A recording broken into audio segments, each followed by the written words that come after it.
Hi friends, இன்னைக்கு 90s கிட்டோட ஃபேவரட்டான jam cake எப்படி பண்ணுறதுன்னு பார்க்கலாமா? இதுக்கு வந்து 3 முட்டை எடுத்திருக்கேன், ½ கப் சுகர் எடுத்திருக்கேன், அப்புறம் வந்து ½ டேபிள் ஸ்பூன் வந்து வெனிலா எசன்ஸ் எடுத்திருக்கேன். இது நல்லா 30 வினாடிகள் பீட்டெல்லாம் நல்லா அடிச்சு எடுத்துக்கோங்க. அதுக்கப்புறம் 1 கப் மைதா எடுத்திருக்கேன், கார்ன்ஃப்ளவர் மாவு வந்து 2 டேபிள் ஸ்பூன் ஆட் பண்ணியிருக்கேன், பேக்கிங் சோடா அண்ட் சால்ட் வந்து 1/4 டேபிள் ஸ்பூன் எடுத்திருக்கேன், பேக்கிங் பவுடர் ½ டேபிள் ஸ்பூன் சேர்த்துருக்கேன். இதை வந்து ஜென்ரலாக 3 வாட்டி ஜெலிச்சு எடுத்துக்கோங்க. அதுக்கப்புறம் நல்லா மிக்ஸ் பண்ணி விட்டுக்கோங்க. இது கூட வந்து 1/4 கப் ஆயில் அண்ட் 1/4 கப் வந்து பால் ஆட் பண்ணியிருக்கேன். இதையும் ஜென்ரலாக நல்லா மிக்ஸ் பண்ணி விட்டுக்கோங்க. இந்த கேக் வந்து பர்ஃபெக்டாக வரதுக்கு, ஒரு கிராக் இல்லாமல் வரதுக்கு நம்ம கார்ன்ஃப்ளவர் மாவு யூஸ் பண்ணியிருக்கோம். இந்த பேஸ் வந்து ரொம்ப பர்ஃபெக்டாக வரும்.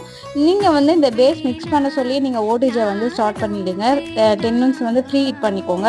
அதுக்கப்புறம் தான் கரெக்ட் ஆகும். இந்த பேட்டர் ரெடி பண்ணிவிட்டு அதுக்கப்புறம் நீங்கள் வந்து ப்ரீ ஹீட் பண்ணிங்கன்னா கண்டிப்பாக கிராக் அதிகமாக வரும். பாருங்கள், கிராக்கே இல்லாத ஒரு சூப்பரான கேக் ரெடி ஆயிடுச்சு. இதுக்கு மேலே வந்து நம்ம ஜாம் இல்லாத க்ரஷ் வந்து அழகாக வந்து ஸ்ப்ரெட் பண்ணி விட்டுட்டு தேங்காய் பூ போட்டிங்கன்னா சூப்பரான கேக் ரெடி ஆகிடும்.